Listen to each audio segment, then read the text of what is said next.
이 칼슘이 얼마나 우리 몸에 중요한지, 아마 칼슘은 뼈 이렇게 아주 등식이 정해져 있는 걸로 모두들 알고 계세요. 그런데 칼슘이 얼마나 중요한지 한번 비디오 통해서 한번 이용해 보여드릴게요. 칼슘이 실제 근육 운동에 어떤 역할을 하는지 확인했다. 쥐의 심장에 칼슘이 함유되어 있는 용액을 주입해주자 심장이 계속 뛰는 것을 확인할 수 있다. 그러나 칼슘이 전혀 들어있지 않은 용액을 주입해주자 심장이 멈춰버렸다.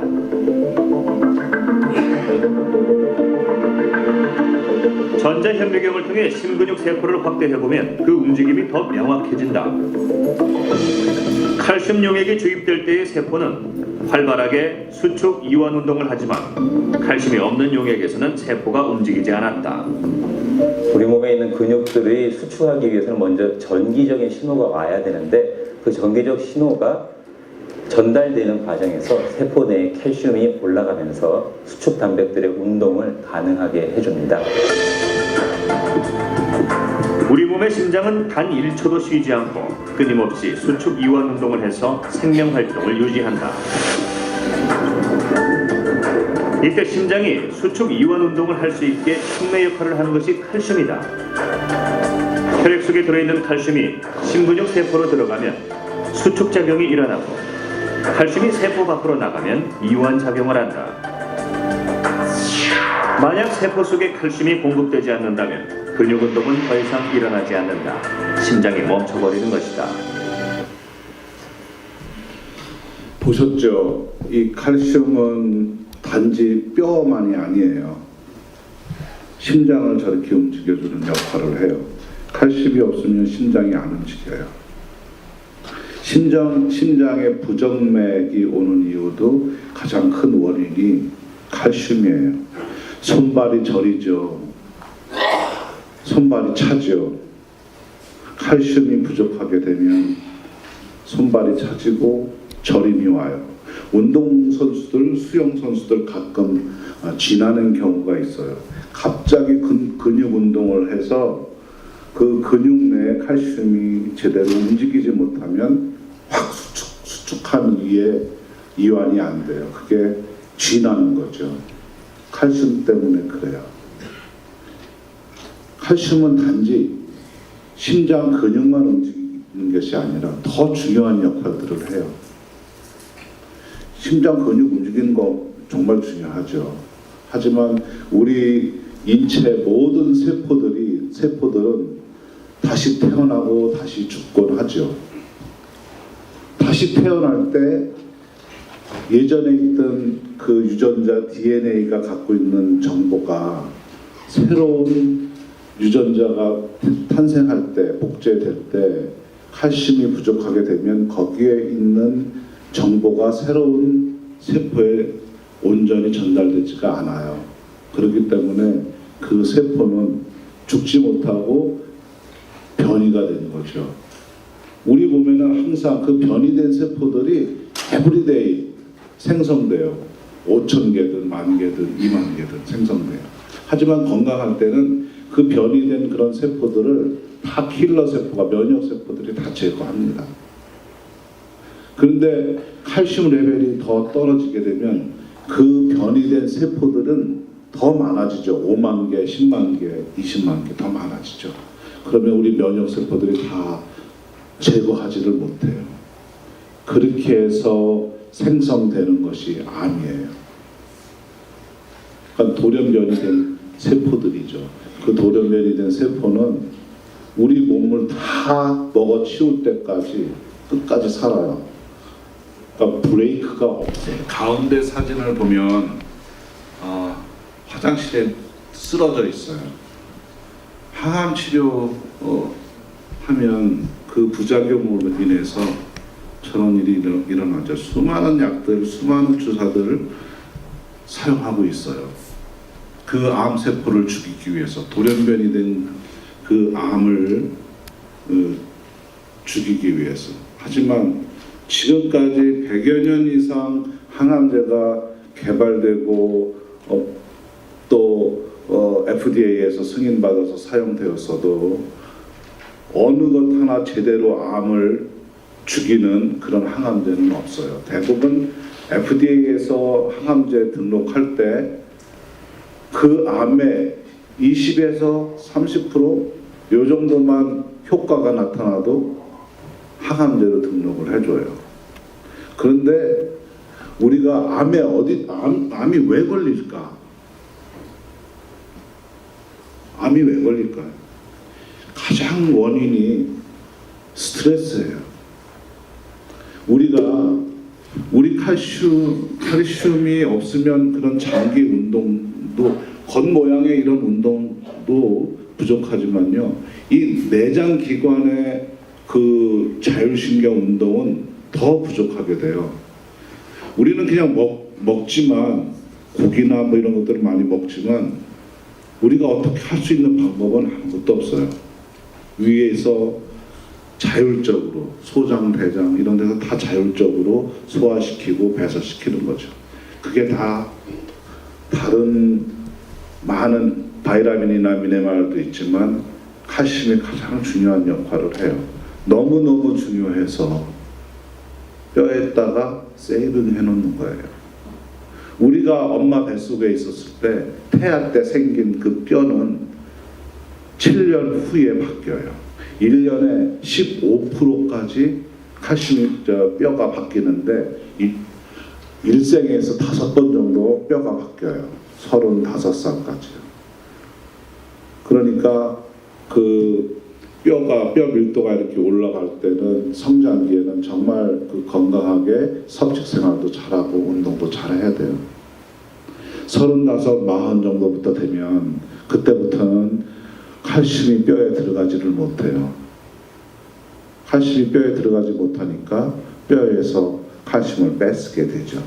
칼슘을 뺏게 되면 그 점점 구멍이 나는 거죠. 뼈에. 여러분 뼈에 좋다고 하는 뭐 사골국이나 멸치나 시금치 엄청 드시잖아요. 황소 10마리를 잡아서 뼈를 사골해서 드신들 뼈밀도가 올라가지 않아요. 멸치를 10푸대, 20푸대를 다 볶아서 먹어도 뼈밀도가 올라가지 않아요. 뼈밀도가 올라간다면 오스테오포로시스 골다공증이 일어나지를 않죠. 캐나다 전체 인구, 미국 전체 인구의 11%가 골다공증이에요. 11%가 전체 인구에. 그러니 시니어 인구 중에는 몇 %이겠어요? 30%에서 50%가 골 부족증 아니면 골다공증이 돼요. 술을 드시면 또 뼈를 많이 상하게 만들어요. 칼슘을 소모시키는 거죠. 간에서 알코올을 분해할 때 칼슘을 빼쓰기 시작해요. 그럼 칼슘은 누가 빼쓰게 만드나? 갑상선이 그걸 해요. 갑상선이 있고 부갑상선이 있잖아요. 우리 목에 나비 넥타이처럼 생긴. 그래 갑상선에 문제가 생기면 우리 뼈에도 문제가 생기고 우리 몸 전체 건강에 문제가 생기게 돼요. 왜냐하면 칼슘 조절을 제대로 못하니까.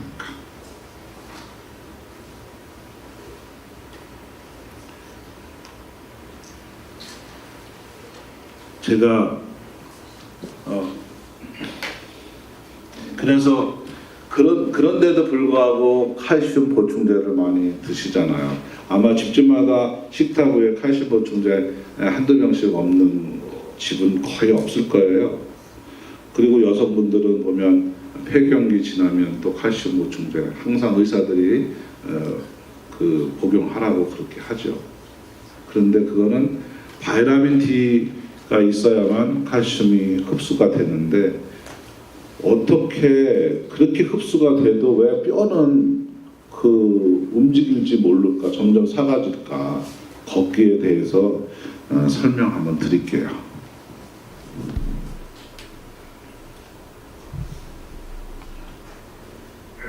칼슘은 이렇게 CA라고 표시를 해요.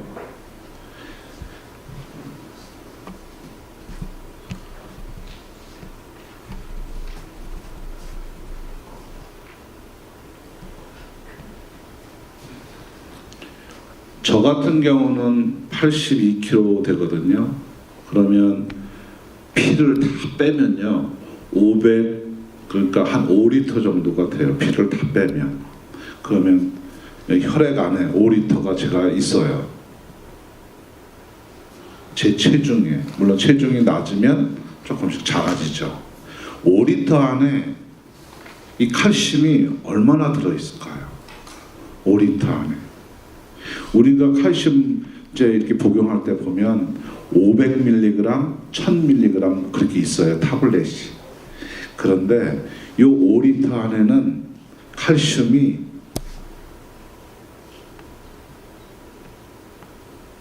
500mg 들어있어요. 5리터 안에. 그러니까 엄청 작은 양을 녹여놓은 거나 마찬가지예요. 우리 혈액 내에. 그런데 이 500ml 중에 심장을 움직일 수 있는 칼슘 양은 얼마나 될까요? 이 500ml 중에 우리 대사 기능에 관여해서 모든 거를 이렇게 움직이게 해줄 수 있는 칼슘 양은 얼마나 될까요? 절반밖에 안 돼요. 절반밖에 안 돼요. 이게 모든 세포 내에 들어가서 우리 체온을 높이게 되고 호르몬을 반응시키고 심장 근육을 움직이고 뇌 세포를 액티베이트 시키고 그래요. 250mg이요.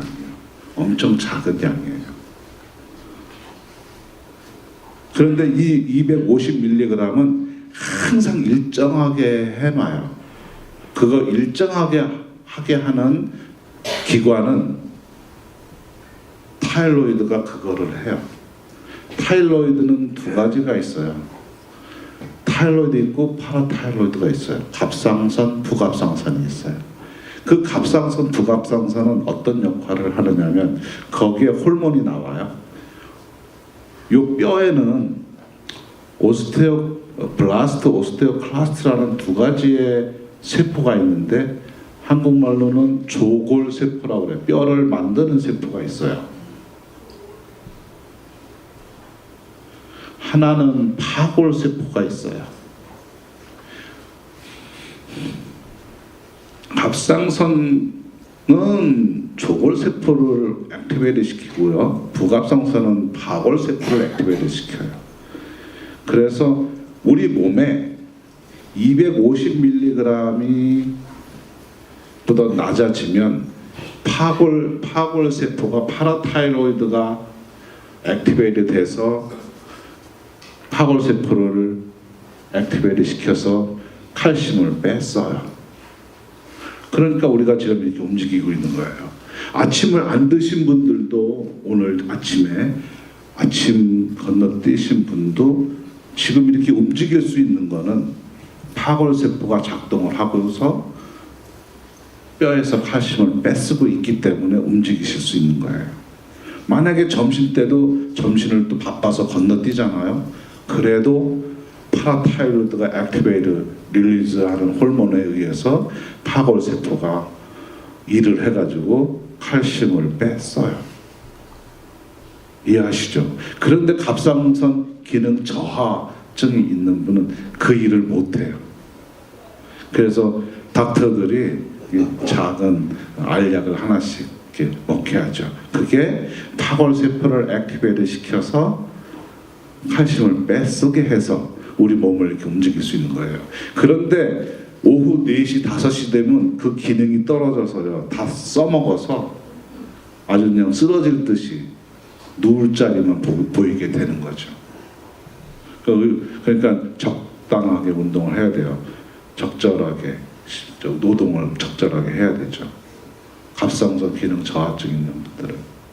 근데 물론 우리도 배가 고프면 힘이 없어요. 역시 칼슘이 부족하게 되니까 운동을 할 수가 없는 거죠. 그런데 우리가 이제 칼슘을 드시잖아요. 1000mg을 드셨다고 해요. 근데 1000mg이 다 흡수되지 않아요. 5% 흡수하시는 분이 있고 10% 흡수하시는 분이 있고 15% 흡수하시는 분이 있어요. 뭐 제약회사에서 건강식품 회사에서 우리 칼슘은 흡수율이 높다 이러면서 광고들 많이 해요. 그런데 어쨌든 간에 100mg, 1000mg의 타블렛을 하나를 드셨어요. 거기에 바이타민 D도 같이 있어요. 그 10%만 흡수됐다고 봐요. 그러면 10%의 칼슘이 십이지장에서 흡수가 돼요. 그런데 바이타민 D는요, 중요한 건 단백질하고 이렇게 바인드가 되어 있어요. 단백질하고 바인드가 되어 있어요. 그래서 그것이 약 한 200mg 정도가 단백질형 칼슘이에요, 우리 몸에. 그 단백질형 칼슘은 제가 이렇게 표기를 할게요. 이 이온 칼슘은 이렇게 표기를 하고요. 단백질형 칼슘은 운동을 하지 않으면 절대 이게 안 떨어져요. 그래서 아이오나이즈 칼슘이 안 돼요. 운동을 하면 단백질이 떨어져서 단백질은 에너지로 쓰고 칼슘은 근육을 움직이는데 사용되어져요. 자, 여기 1000mg을 먹었는데 그러면 10%만 흡수됐다고 봐요. 그러면 100mg이 흡수됐어요. 그러면 혈중에 단백질형 칼슘은 200mg인데 다시 100mg가 늘어났어요. 운동을 하지 않으면 이 칼슘은 전혀 사용 불능이에요. 그냥 배설할 수밖에 없어요. 이 이온 칼슘의 양은 조금만 늘어나도요, 조금만 늘어나도 에너제틱해요. 근데 연세 드시면 운동한 만큼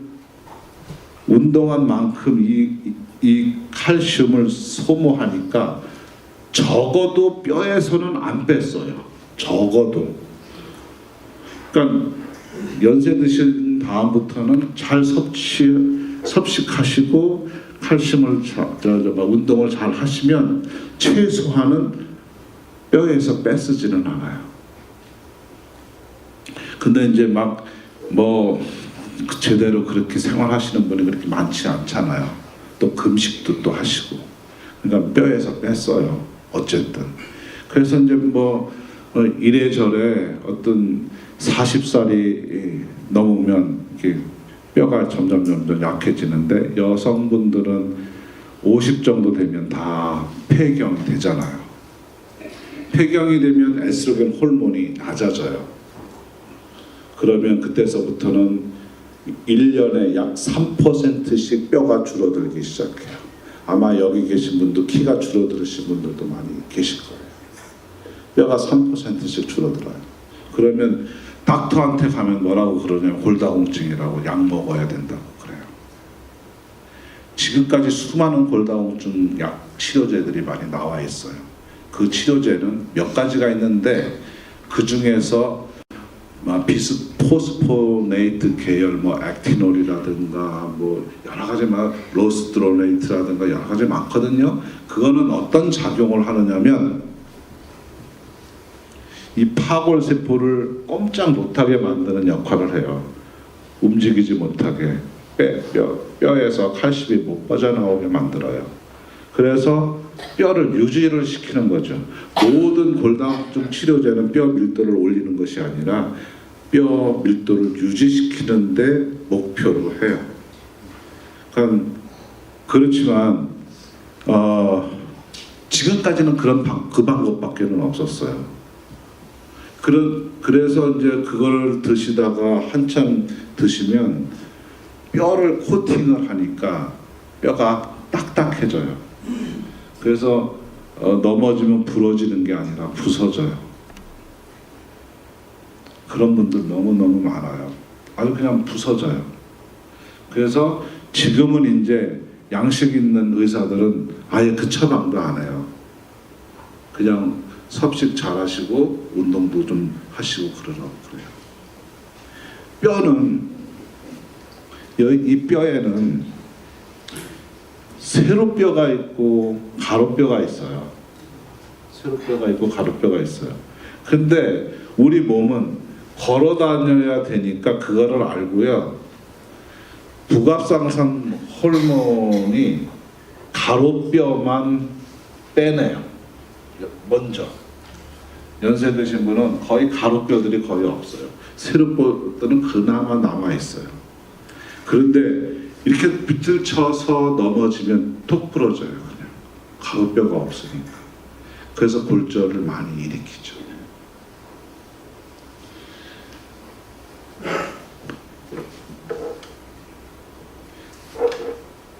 이제 우리 몸에 그렇게 이제 그 칼슘들을 이렇게 소모를 하다 보니까 칼슘이 모자라게 되는 거죠. 이렇게 세포 내에 칼슘들이 모자라게 되는 거예요. 모자라게 되니까 점점 이제 어디가 아파지기 시작하는 거죠. 우리 모든 식품들은 탄수화물이나 단백질이나 이렇게 섭식하잖아요. 그럼 그게 당으로 바뀌어요. 포도당으로 바뀌어요. 그 당은 우리 세포 내에서 우리가 호흡하는 이산화탄소하고 물하고 그리고 에너지로 바뀌게 돼요. 그냥 포도당이 이게 산소죠. 산소라고 하고요.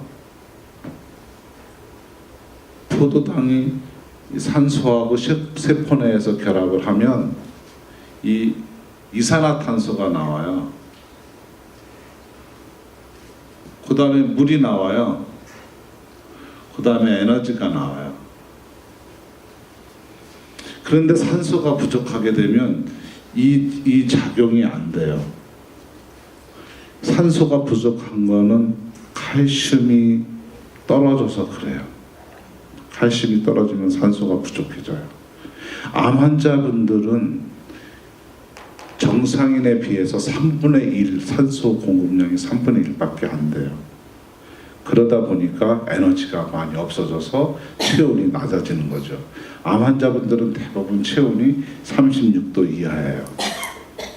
그래서 칼슘만 제대로만 잘 공급을 해주면 에너지가 생기고 체온이 올라가요. 체온만 올라가면 1도만 올라가면 암으로부터 해방될 수가 있어요. 그런데 거기에다가 독약을 쏟아붓고 있잖아요. 항암제라는 키모테라피 독약을 쏟아붓고 있잖아요. 아까 그랬죠. 간에서 그런 독약들을 분해를 하는데 칼슘 소모가 엄청 많아진다. 칼슘 소모가 많아지니까 점점 다른 정상 세포들도 더 안 좋게 되는 거죠. 그러면 그 정상 세포들도 유전자들이 변이가 돼요. 우리 몸에 어렸을 때는 유전자가 생 기계로 설명드리면 컵을 이렇게 막 이런 것들을 이렇게 생산하잖아요. 10만 개, 100만 개까지 생산하면 그때서부터는 이런데 뭐가 이렇게 잘못된 것들이 생기게 돼요. 그렇죠? 막 이런데 뭐 플라스틱 그런 것들이 생기게 돼요. 그거를 교정시키는 물질이 우리 몸의 세포에 있어요.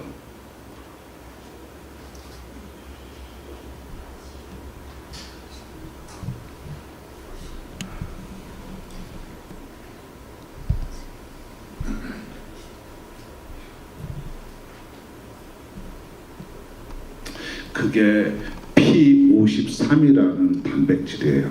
그 단백질은 우리 유전자를 수호하는 수호자라고도 해요. 유전자가 잘못됐을 때 P53이 잘못된 거를 파괴시켜서 죽이든가 아니면 교정시키든가 그래요. 그런데 이 P53은 칼슘이 부족하게 되면 아무 짓도 못해요. 칼슘이 부족하게 되면. 그래서 암 환자분들을 이렇게 검사해 보면 칼슘 레벨이 다 떨어져 있어요. 그래서 칼슘만 제대로 공급하게 되면 그 암들도 다 없어져요. 심플해요. 우리 몸의 모든 세포에 칼슘을 제대로만 올려주면 우리 몸에 문제가 없어요. 칼슘과 관련된 질병들이 너무너무 많아요. 고혈압, 당뇨, 뭐 근육 질환 다 칼슘하고 연관되어 있어요. 근데 나이가 들어서 뼈가 삭아지니까 칼슘을 더 이상 공급을 못 받게 되니까 이제 우리가 이렇게 연한대로 살게 되는 것 같아요. 덴마크에서 35,000명을 그 35년 동안 추적 조사를 했어요.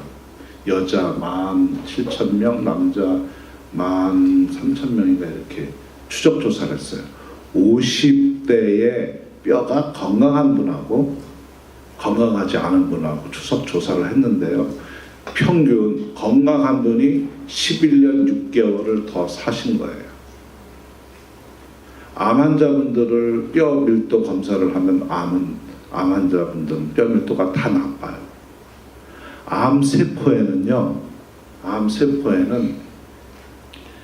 파라타이로이드 호르몬 유사 호르몬이 나와요. 분비를 해요.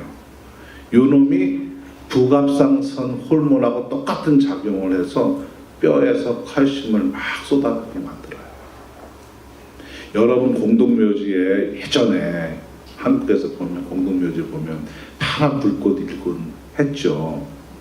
아시죠? 우리 뼈는 칼슘만 들어있지가 않아요. 뼈가 빠져나올 때 그 인이라는 물질도 같이 빠져나와요. 우리 뼈는 칼슘만으로 이루어진 게 아니라 칼슘, 인, 팻, 또 다른 미네랄들이 이렇게 같이 조합돼서 이루어져 있는데 가장 많은 양이 칼슘하고 인이에요. 자, 어렸을 때 청년 때는 아침에 굶고 막 일하잖아요. 그럴 때 요 칼슘이 100ml가 필요했어요. 오전에. 그러면 오전 동안에 뼈에서 100ml만 빠져나와요. 오전에 100ml만 빠져나와요. 그런데 나이가 들면서 연세 드시면 100ml만 안 빠져나와요. 너 조금 이따 더 필요할 거지. 그래서 110이나 120ml가 빠져나와요. 또 오버해서도 빼는 거죠. 그런데 사용은 100ml밖에 안 했어요. 그 10ml는 어떻게 될까요? 독약 칼슘이에요. 그 칼슘은. 그래서 콜레스테롤하고 잘 결합을 해요. 혈관에 다 석회질로 만드는 역할을 해요. 혈관에 쌓이게 만들어요. 그래서 동맥경화 생기게 하죠. 그리고 심장에 쌓이기도 하고 근육에 쌓이기도 하고 그래요. 근육 뭐 50견이다 뭐다 그런 분들, 물론 인대가 늘어나서 통증을 느끼는 분도 있지만 거의 절반은 석회 물질이 쌓여서 통증 느끼는 분이 많아요. 거의 절반 정도 그렇게 돼요. 연세가 그러니까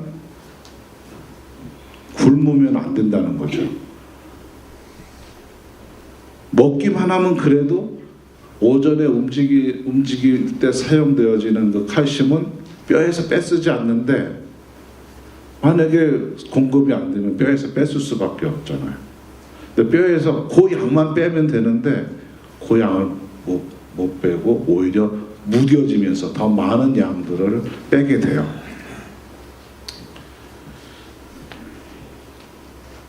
아마 그 중국 그 영화 배우 중에 이연걸이라고 있을 거예요.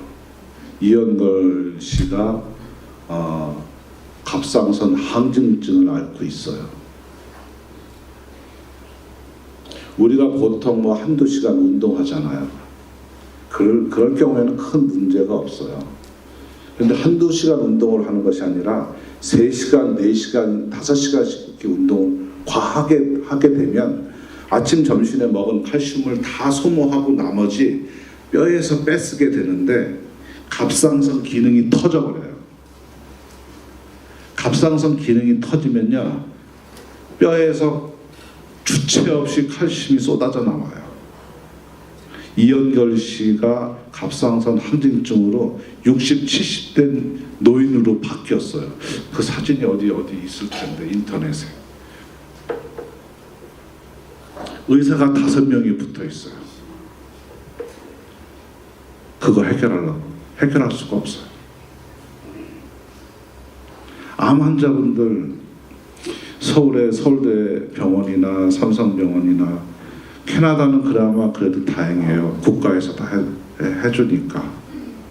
하지만 국가에서 해준다 하더라도 의사들이 공짜로 일하나요? 전부 정부에다가 신청하지. 보통 말기암 환자 같은 경우는 한국에서 3천만 원에서 4천만 원 정도 비용이 들면 죽을 수 있다고 하더라고요. 병원비가 그렇게 나온대요. 그렇죠? 한 3천만 원, 4천만 원 든대요. 근데 요즘은 8천에서 1억이 든대요. 지미 카터가 면역 항암제 주사를 맞고 흑색종에서 풀이하게 됐어요. 면역 항암제는 보통 여러 가지 있지만 지미 카터가 맞은 면역 항암 주사는 흑색종의 64% 정도 반응을 해요. 그런데 다른 위암이다, 간암이다, 뭐 이런 롱 캔서나 이런 데는 12%에서 15%밖에 반응을 안 해요. 암세포들이. 대신 뭐를 많이 일으켜? 면역 항암제니까요. 항생제 주사를 7배, 8배 이상을 하게 돼요. 다른 문제들을 더 많이 일으켜서. 그런데 그 비용이 지미 카터는 1년에 15만 원 들었대요. 한국은 900만 원에서 1200만 원 정도 든대요. 그러니까 예전에 3천만 원이면 4천만 원이면 죽을 수 있었는데 요즘은 어떤 가족이든 그게 좋다고 하는데 안 맞힐 가족이 어디 있겠어요. 그래서 그런 비용이 지금 든다고 하더라고요. 어떤 항암제든 레디에이션이든 끝이 없어요. 지금까지 100년, 50년, 100년 지난 지금이라도 뭐 획기적인 뭐 개발했다고, 뭐 표적전 항암제 뭐 개발했다고 끝이 없어요. 그저 제약사들 배를 부르게만 만들어주는 역할을 하는 거죠. 그게 다 정부하고도 관련되어 있고 보험사, 의료 시스템들하고도 이렇게 관련되어 있어요. 참 안타까운 현실이죠. 최소한 병원의 의사가 되면 병원의 수익을 많이 일으키게 만들어줘야 되잖아요. 병원 의사 입장에서는 월급을 30만 불, 50만 불 받아가려면. 만약에 환자들한테 이렇게 처방을 하지 않으면 병원이 이렇게 운영될 수가 없잖아요. 그러다 보니까 그런 악순환들이 계속 되어지는 거죠.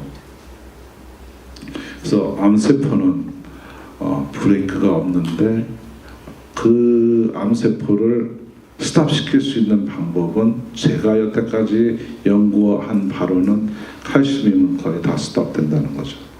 엊그저께 한 사람이 발표를 하는데 설암이 걸렸어요.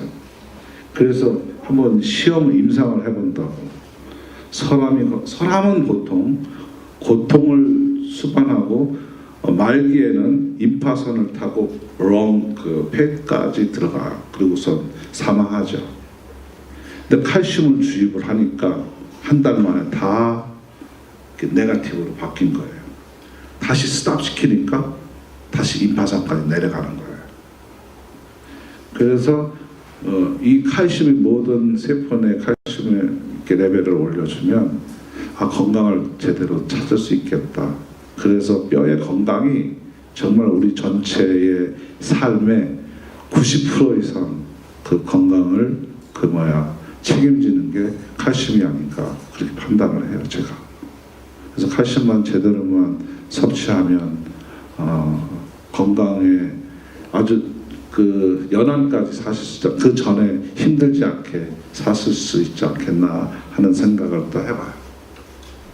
최근에는 칼슘 브로커라고 해요. 칼슘을 차단하는 그런 약제들도 개발돼서 병원에서 사용되어지고 해요.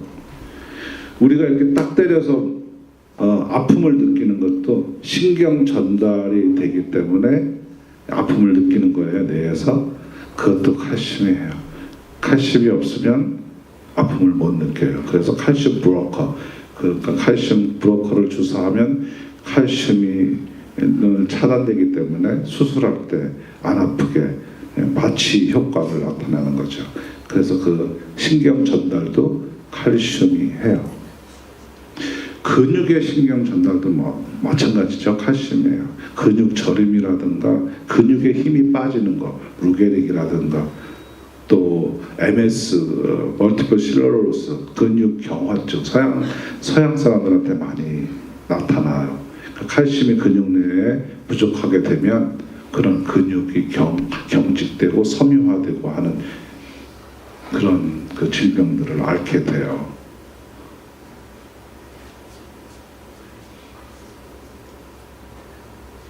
네, 그리고 정보 전달, DNA에 그 복제가 될 때 정보 전달이 되는데 정보 전달을 제대로 못하게 되면 변이된 세포가 생기고, 그래서 이제 최근까지 이렇게도 다들 알고 있어요. 바이타민 D, 모든 칼슘제에는 바이타민 D 이렇게 같이 함유되어 있어요. 그게 시장에서 흡수가 되는데 모든 그런 회사들이 우리 칼슘은 흡수가 잘 된다라는 뜻은 뼈까지의 흡수가 아니라 혈중까지의 얘기를 말하는 거예요. 그러니까 어떤 작용도 근육 내에서는 할 수가 없지만 그래도 움직이고 노동하고 운동하고 하면 그나마 그것만은 사용되어질 수 있어서 뼈에서 소문은 뼈에서 빼내지는 않는 거죠. 제가 아까 설명드렸어요.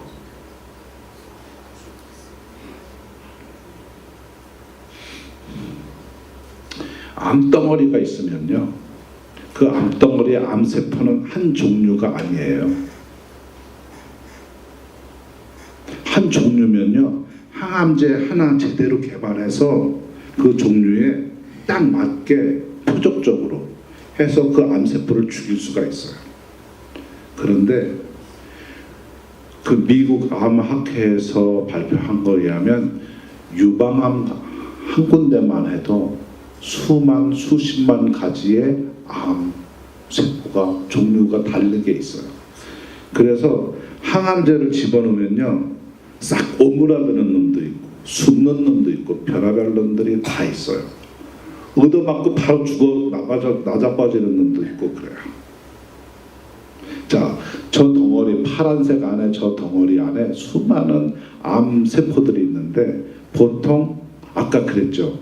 항암제는 암세포의 20에서 30%만 효과 있으면 항암제로 등록해주고 인정해준다.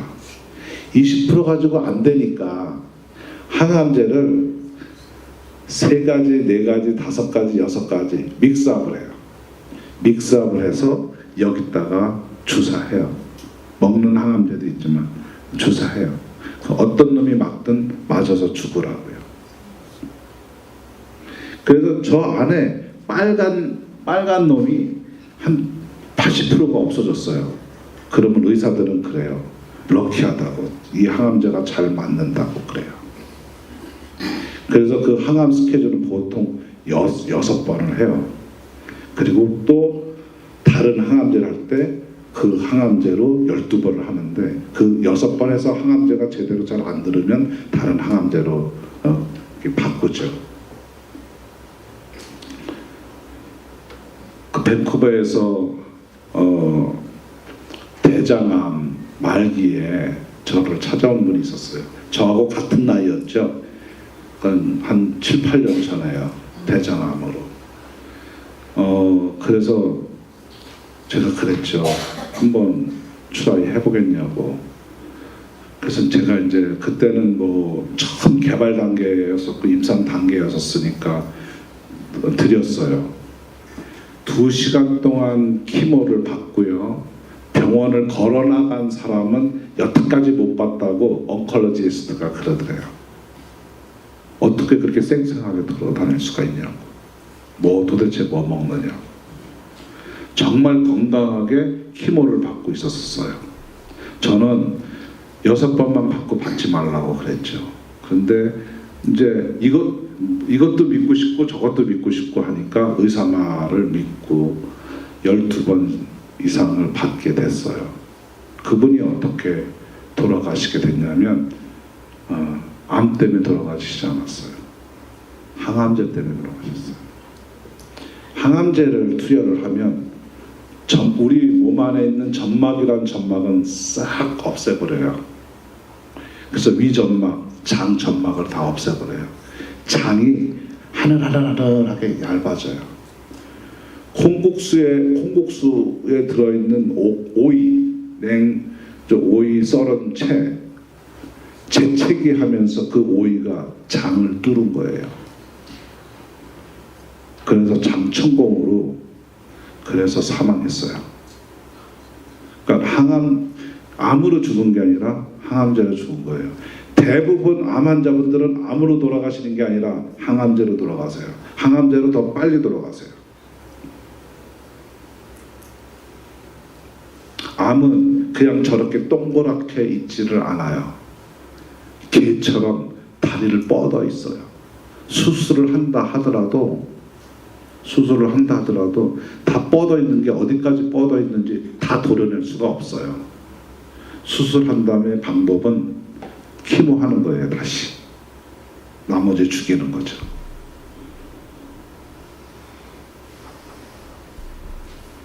그러니까 거기에 그런 항암제를 이렇게 하게 되면 칼슘 레벨이 떨어질 수밖에 없고, 그런 새로운 쌩쌩한 그런 정상성인 세포가 다시 복제될 수가 없어요. 대장암이라고 의사 진단을 받았어요. 그래서 수술 날짜를 잡아서 2달 후에 수술하자, 1달 후에 수술하자 하잖아요. 그런데 배를 열었어요. 간에도 있고 위에도 있어요. 그러면 의사들은 뭐라고 그러냐면 전이 됐다고 그래요. 그 사이에 전이 됐다고 그래요. 절대 전이 된 게 아니에요. 나올 때 나온 거예요. 이미 칼슘 레벨이 떨어져 있으면 어디건 튀어나오게 되어 있어요. 그런데 의사들은 전이 됐다고. 전이 된 게 아니고 나올 때 나온 거라고.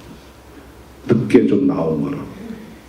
말기암 환자 같은 경우는 오후 죽순으로 생겨요. 그러니까 토양이 그렇게 된 거예요. 몸이 그렇게 된 거예요. 끔찍하잖아요. 그걸 이제 의사들은 더 이상 이제 못하겠다고 그래요. 뼈까지 다 전이 되고 그러면 방법이 없어요. 그리고 이제 항암 치료할 때 피 검사해요. 면역 세포 백혈구가 얼마나 제대로 있는지, 항암을 받을 수 있는 그 체력이 되는지 안 되는지. 왜냐하면 항암제를 투여하면 백혈구건 뭐 면역 세포가 다 낮아져요. 낮아지면 문제는 뭐냐면 다른 바이러스에 걸릴 확률이 엄청 높아지는 거예요. 그러면 암으로 죽는 게 아니라 합병해서 더 빨리 일찍 사망하는 거죠. 그렇듯이 병원에 가서 이렇게 진단받고 거의 다 대부분 거기에 얽혀 매이게 되면 병원 생활하다가 말년을 보내게 되는 거죠. 우리 치매도 그래요. 뼈가 건강한 사람은 치매에 덜 걸려요. 그런데 미국 신경학회나 이게 그 존스 홉킨스 하버드대 다 결론은 그거예요. 우리 두뇌의 해마세포를 공격하는 것은 칼슘이에요. 우리가 먹어서 섭취해서 흡수된 칼슘이 우리 해마세포를 공격하는 게 아니라 뼈에서 나온 칼슘이 해마세포를 공격해요. 그래서 점점 기억력을 잃어가게 되는 거죠. 알츠하이머, 파킨슨 디지즈 모든 그런 질병들이 거의 대부분 질병들이 한 150여 가지 질병들이라고 해요. 칼슘 부족으로 일어나는 질병들이에요. 그만큼 중요해서 너무너무 중요해서 칼슘을 뼈에 저장시켜 놓는 거죠. 지금 한국에서 캐나다에서요 신생아의 혈액 검사를 하면 49%가 칼슘 결핍 아이로 태어나요. 49%가. 그 칼슘 부족한 아이들 중에 7명은 회복을 해요. 엄마 젖을 먹고 회복을 해요. 하지만 시리어스하게 결핍된 아이 3명은 회복을 못해요. 그러니까 뱃속에서부터 문제인 거죠. 그러면 아이들, 장애 가진 아이들 자폐나 다운 증후군이나 ADHD나 요즘 점점 많아져요. 예전에는 제가 50대 이후만 뼈 밀도를 측정을 해드렸어요. 근데 요즘은 20대 아가씨들도 제가 뼈 밀도를 측정해드려요. 뱃살 1인치 키운 다음에 결혼하라고 그래요. 섭식 그 다이어트가 치명적이에요. 그 아가씨들한테.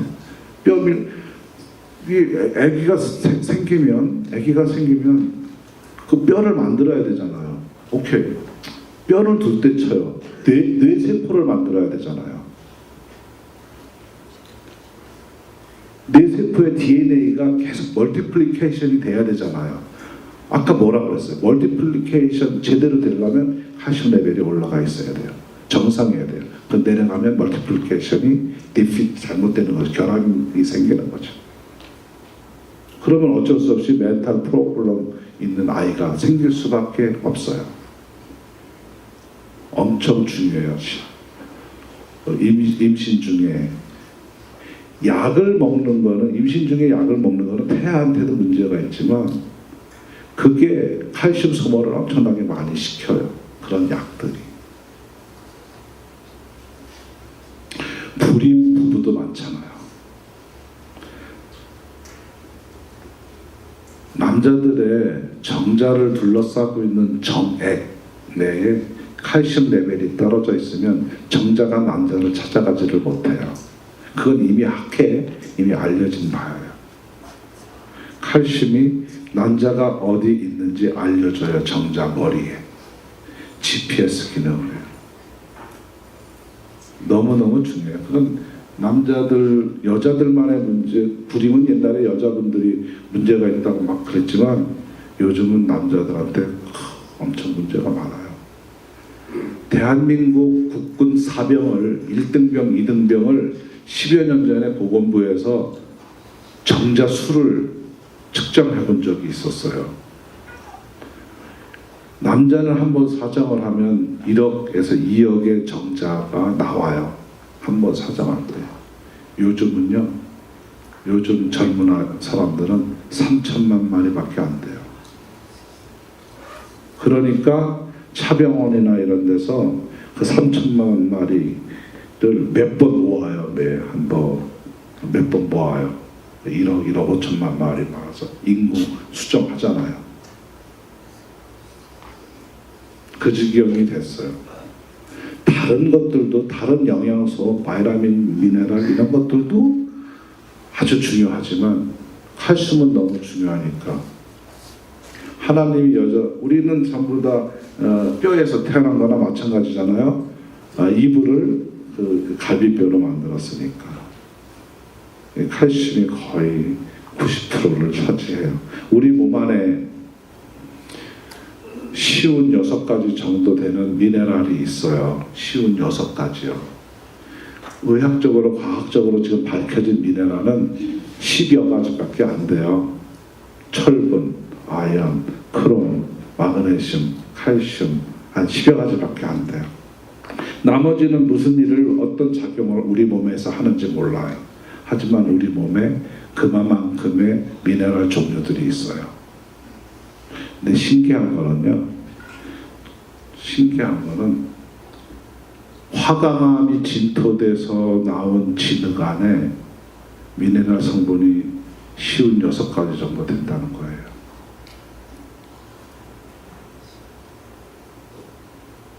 정말이에요. 화강암 안에 지구상이 거의 40% 이상 화강암 지대로 다 이루어져 있어요. 돌멩이들로요. 그런데 그 안에 그런 성분, 미네랄 성분들이 50여 가지가 있어요.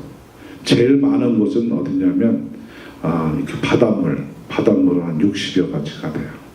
모여 있으니까. 근데 우리 몸에 가장 그래도 메이저를 차지하고 있는 게 철분, 칼슘인데 그 칼슘이 그런 중요한 역할을 해서 우리 뼈 안에 저장해 놓고 사용하게 되는데 그 칼슘이 부족하게 되면 정말 그런 질병들을 그렇게 많이 일으킨다는 거죠. 거의 다 돼가요. 한 10여 년 전에는 그러니까 50대 이상의 여자분들 그 3명 중에 1명은 골다공증이었어요. 근데 지금은 2.5명 중에 1명으로 늘었고 남자는 5명 중에 1명이었는데 지금은 3명 중에 1명으로 그만큼 늘었어요. 제가 뉴욕에서 세미나 하면서 100명 넘게 골밀도를 측정을 해드렸어요. 3일 동안에. 70세 이상 되신 분은 거의 80에서 90% 골다공증이에요. 근데 그걸 모르고 사시는 분들도 너무너무 많더라고요. 한 번도 안 재봤대요, 골밀도를. 근데 여기서는 다 60 넘으면 다 재주고 있거든요. 요거는 아주 오래된 건데 지금은 한 5만 8천 명 정도가 매년 프랙처가 돼요. 시리어스한. 근데 한번 다른데 프랙처가 골절이 되면 그래도 그나마 나아요. 엉덩이 뼈나 허벅지가 프랙처가 되면 꼼짝없이 누워 있어야 돼요. 장로님도 열흘만 그냥 꼼짝없이 베드 위에 누워 있어 봐요. 다리 후들후들 떨리면서 잘 걷지도 못해요. 그런데 6개월, 10개월을 누워 있어 봐요. 대사 기능도 현저히 떨어지고요. 소화도 잘 안 돼요.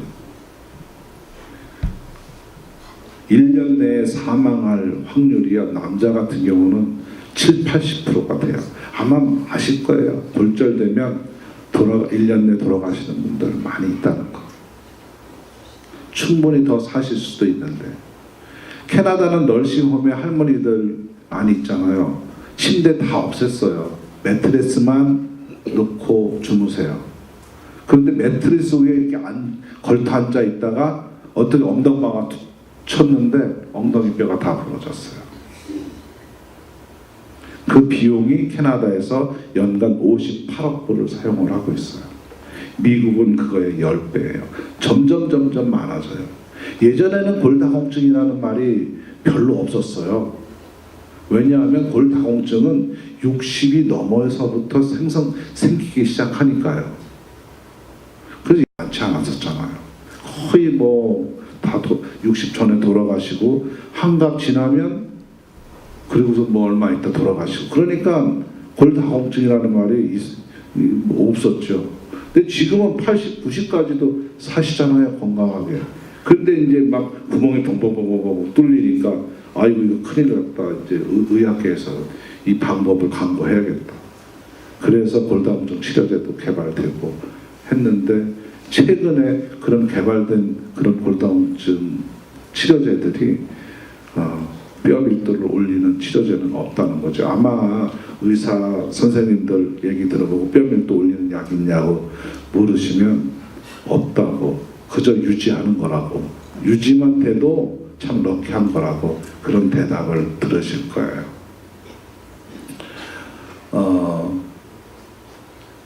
제가 연구를 하면서 더 많은 자료들이 있는데 시간이 이제 없는 관계로요. 간단히 하고 끝나고 질문 받고요. 그리고 점심 식사하시고 그 다음에 제가 뼈 밀도를 측정을 해드릴게요. 여기 계신 분들 모든 분들 다 해드렸으면 좋겠는데 네, 제가 측정하는데 3분 정도 걸려요, 한 분에.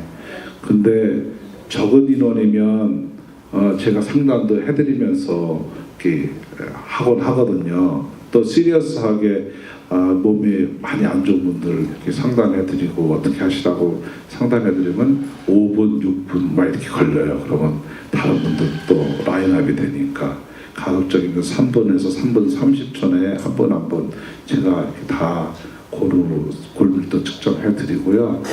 나머지는 혹시 제가 뵙고 돌아가더라도 궁금하신 거 있으면 연락 주시면 제가 해드릴게요.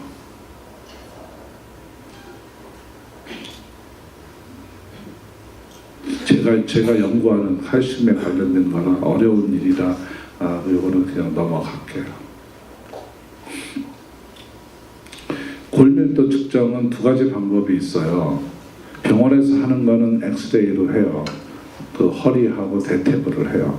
저는 그거를 이제 엑스레이로 하는 거고, 저는 팔목에 해요. 그 초음파를 뼈에다가 쏘아서 얼마나 빨리 지나가는지, 뭐 느리게 지나가는지를 가지고 측정을 하는 거거든요. 애큐레이트해요. 병원 거랑 거의 똑같이 나와요. 건강한 뼈는 1초당 초음파가 4,000m 이상 가요. 휙 지나가요. 건강하지 않은 뼈는 3,600, 3,500 이렇게 좀 느리게 가요. 그거를 캘큘레이트해서 이제 알려드리는데, 보통 T-스코어라고 그래요. 병원 의사들이 사용하는 용어가 T-스코어예요. T-스코어는 뭐냐면 가장 젊었을 때 평균, 그러니까 40대 때 그 평균을 가지고 지금 얼마나 많이 뼈가 낮아졌나 그거를 해요. 그 40대 때 만약에 그걸 100으로 본다면 90%까지를 마이너스 1이라고 해요. 그러면 90%까지는 오케이예요. 그럼 정상으로 봐요, 다. 근데 90% 이상 89, 뭐 9%, 85% 이렇게 떨어져서 75%까지 됐다. 그럼 그걸 골 부족증이라고 그래요. 75%. 그러니까 25%의 뼈가 없어진 거죠. 근데 25% 이상 더 뼈가 없어졌다. 그걸 골 다공증이라고 그래요. 25%는 마이너스 2.5라고 얘기해요. 마이너스 3이라는 의미는 거의 30%가 없어졌다는 얘기예요. 그러면 24%는 그러면 골다공증이 아니냐? 그것도 역시 25%나 진배 없죠. 다만 그 숫자를 나눠놓은 거는 정부에서 메디칼 그 펀드 때문에, 그러니까 골다공증이 되면 무료로 이렇게 해줘야 된다. 이렇게 정해놓은 거죠. 25%로. 그래서 골다공증에 걸리면 한국 같은 경우는 골다공증 검사하는데 4만 원인가 이렇게 들고요. 골다공증이 아니면 8만 얼마가 든다고 해요. 그러니까 숫자에 불과한 거예요. 24%든 23%든 골다공증은 골다공증이에요. 그 골다공증 약은 일주일에 한 번 먹는 거 있고, 한 달에 한 번 먹는 거 있고, 6개월에 한 번 주사하는 거 있고 그래요. 근데 골다공증 약을 드시면 1시간 이내 절대 눕지 말라고 그래요. 그거는 식도암을 유발할 수 있기 때문에 그래요. 그리고 골다공증 약을 드시면 임플란트를 못하죠. 왜냐하면 아까 제가 설명드렸죠. 뼈를 코팅을 하는 상태이기 때문에 만약에 드릴링을 해서 거기에 그 세균이 들어가면 뼈 괴사가 일어나요. 그래서 그 임플란트 그 덴티스트들은 그래요. 골다공증 치료제 중단하고 4개월, 5개월 후에 다시 보자고 그래요. 보통 뼈에 코팅된 그 비스포스포네트 계열의 약은 한 4개월, 5개월 가요.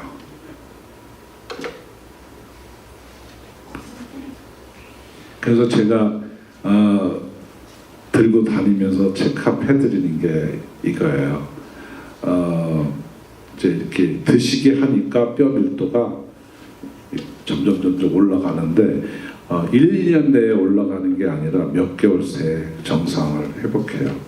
어떤 할머니는 갈비뼈가 이렇게 이렇게 사고로 갈비뼈가 부러지면 보통 병원에서는 한 12개월 걸려요. 근데 한 달, 2달이면 다 붙어요. 건강하게.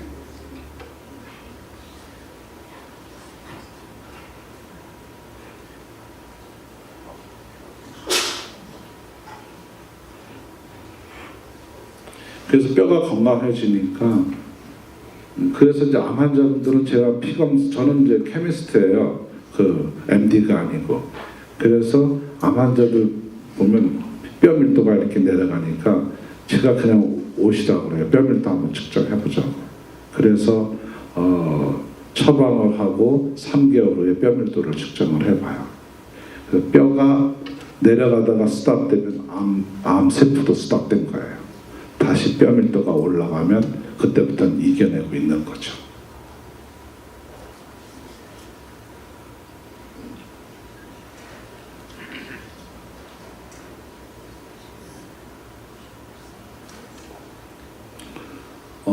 이거는 부천의 성모병원에 있었던 아이인데 뼈 괴사증에 걸렸어요. 그래서 성모병원에서 다리를 절단하는 게 좋겠다고, 방법이 없다고. 10살짜리 여자아이인데 이거 평생 그거 어떻게 해요? 목발 짚고 다니고 평생 어떻게 해요? 그래서 칼슘을 제가 개발한 걸 또 그냥 개발 중이니까 다른 방법이 없으니 먹어보라고. 한 달 만에 깁스를 풀고요. 1년 만에 정상이 됐어요.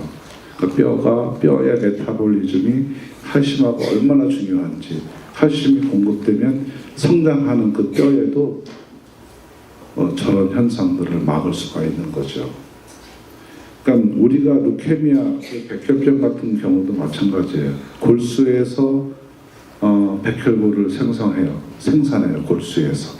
근데 골수가 건강하지 않으면 백혈구가 이제 백혈병도 타입이 여러 가지예요. 백혈구가 생성되지 않는 게 있고, 백혈구를 엄청나게 쏟아내는 경우, 불량 백혈구를 엄청나게 쏟아내는 경우가 있어요. 마찬가지예요. 적혈구를 만들었는데 적혈구가 그냥 퍽퍽 터지는 거예요. 그 용혈성 빈혈이라고 의사들은 진단하지만 혈액암이죠. 적혈구가 생산되는 게 제 역할을 이렇게 단단하지 못하고 그냥 톡톡 터지는 거예요. 풍선 방압 터지듯이. 그게 칼슘이 부족하면 그래요. 지금 우리는 여기 그 해발 50m, 100m에서 살고 있잖아요. 에티오피아나 이런 데는 보면 해발 2000m, 3000m에서 살아요. 그 사람들은 산소가 부족한데도 넉넉하게 살아요. 우리는 2000m, 3000m 올라가서 살면요, 물론 사시는 분도 있지만 저산소증에 걸려요. 막 두통이 오고. 그래서 저산소증 때문에 선교사님들이 케냐나 이런 데, 에티오피아 이런 데 가시면 힘들어서 저 해변가 저지대로 또 몇 달 계시다가 다시 올라가곤 하세요. 그런데 그 원주민들은 그렇게 넉넉하게 살아요. 별 염려 없이. 적혈구 수가 엄청나게 많아요. 그러니까 넉넉하게 산소 공급을 제대로 할 수 있는 거예요. 마라토너들이 대부분 어디 사람이에요? 다 케냐, 이디오피아 사람들이에요. 마라토너 우승자들이. 넉넉해요. 산소를 공급할 수 있는 적혈구의 양이 많기 때문에 그래요. 그러니까 우리하고는 게임이 안 되죠. 달리기를 해도. 오래 달리기에 있어서는. 근데 그 사람들은요, 문제가 있어요. 혈액 내에 칼슘이 나이가 들면 칼슘 레벨이 내려가면서 적혈구끼리 뭉쳐요. 적혈구끼리 뭉치면 핏떡이라고 하죠. 그 혈관을 막아서 문제가, 그러니까 거기는 거기대로 여기는 여기대로 다 문제점을 갖고 있지만 그래요. 그래서 그 골수에서의 피를 생산을 하는 게 엄청 중요한데 뼈하고 아주 밀접한 관계가 있다는 거죠. 그러니까 이런 괴석증도 다 뼈하고 관련된 거예요. A지로 음식으로 이렇게 좀 열심히 먹을 수 있는 게 있는데 그걸 좀 예. 보통 칼슘필은 500ml, 1000ml예요, 그죠? 그러니까 뭐 부딪혀서 못 먹는 분들 많더라고요. 근데 제가 개발한 거는 5ml라는 거예요, 5ml. 그러니까 뭐 그냥 아무렇지도 않고. 왜냐하면 이 혈중에 250mg의 아연인 칼슘을 많이 올릴 필요가 없어요. 많이 올리면 우리 몸은 다 뒤집어져요. 2에서 3ml만 올려요. 2ml나 3ml. 그거 가지고 다 해결돼요. 그러니까 뭐 500mg, 뭐 1000mg 그런 칼슘은 들어가지도 않고, 자, 소화 안 된 그런 90%의 칼슘. 그러니까 1000ml짜리를 먹었는데 100ml 흡수됐는데 900ml는 그냥 대변으로 나와야 되잖아요. 그게 미네랄, 대장에서 그게 미네랄 임바란스를 일으켜요. 오히려 해롭죠. 그런 것들이. 우리 몸의 칼슘을 제일 뭐라 그럴까 관리하는 기관은 신장이 있어요. 신장. 그렇죠? 신장이 칼슘을 리사이클링을 해요. 그래서 리사이클링이 제대로 안 되면 신장 기능이 떨어지면 결석이 생겨요. 그 다음에 대장에서도 흡수를 해요. 칼슘이 모자라면. 그리고 칼슘을 조절해주는 이 갑상선 정말 중요해요. 이 갑상선에 문제가 있는 분들이 캔서에도 문제가 생길 수가 있어요. 그리고 음식을 통해서 중요해요. 음식들이. 서양 사람들이 유제품 많이 먹어요. 치즈, 우유 뭐 이런 걸 많이 먹어요. 그런데도 불구하고 스트로크도 많이 오고 혈관 질환 많아요.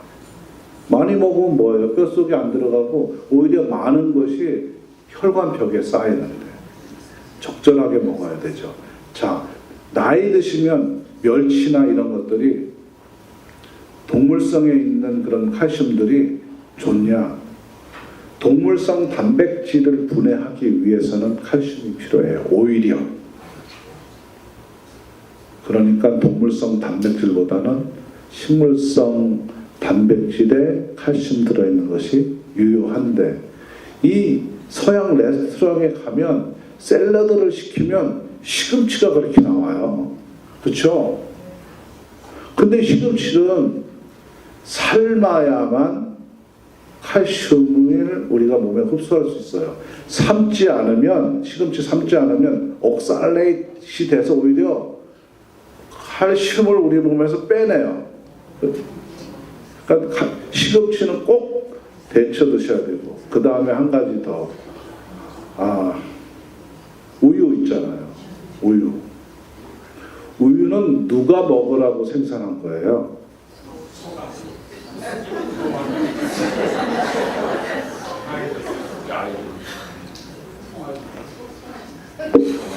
송아지만 먹게 되어 있어요. 전스홉킨스대나 하버드대 암센터들 얘기는 저도 많이 경험을 했는데, 우유 안에는 성장 호르몬이 있어요. 그러니까 이제 송아지나 이렇게 잘 자라도록 성장 호르몬이 우유 안에 엄마가 생산하는 거죠. 젖으로. 캔서에 치명적이에요. 인간의 캔서에 바로 증가해요. 밴쿠버에서 어느 전도사님이 캔서였었는데 1갤론을 드신대요, 하루에. 절대 나이 드시면 적절하게 요구르트나 뭐 이런 거 이렇게 드시는 거는 괜찮은데, 많이 드시면, 특히 캔서 환자는 요구르트나 이런 것도 가급적이면 안 드시는 게 좋아요. 그리고 요즘 젖소 뭐 이렇게 유튜브나 이런 동영상 보면 참 보기 끔찍한 짓들을 많이 하더라고요. 낙농업자들이 전부 그냥 우리가 지금 이렇게 살고 있지만 정말 못된 음식들이 우리 박사님 정말 감사합니다.